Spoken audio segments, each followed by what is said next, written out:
Hello everyone, in the previous video I showed you how to adjust the controller's real-time clock using the clock configuration option, and in this video we will do the same thing using a function block. The function block we'll use is called setDate and time. I'll add the block to my program and configure its parameters.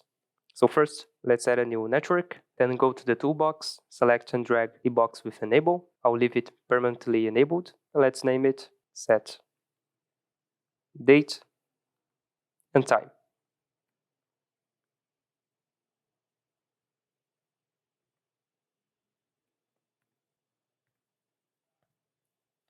Okay, now the request input is used to trigger the execution of the block. So I'll connect it to a Boolean variable called bRequest that's created.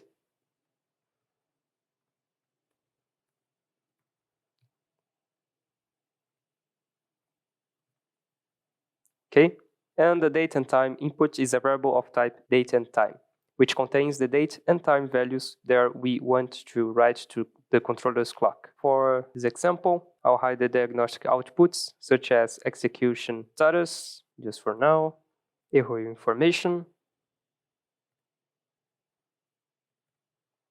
execution, and done.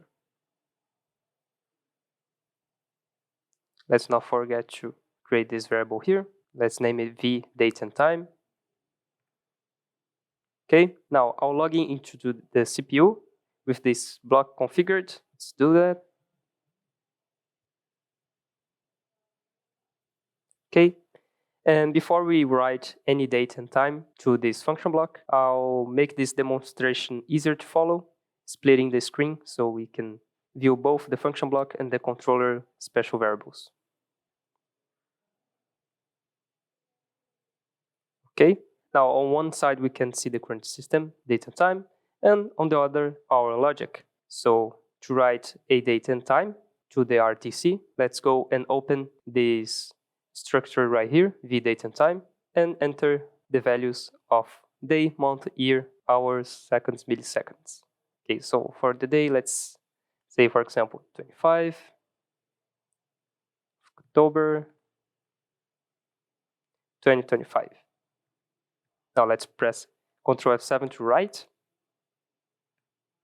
Okay, and as you can see, it didn't write the values just yet, and that is because the bRequest variable is false. So let's set it to true, press Ctrl F7, and there we go. As you can see, it copies the values stored in the date and time variable to the RTC. Now, this is another way to adjust the controller's real-time clock using a function block directly from your application instead of using the clock configuration window. This approach is especially useful when the date and time need to be updated programmatically as part of the control logic. That's it for this video, and I see you on the next one.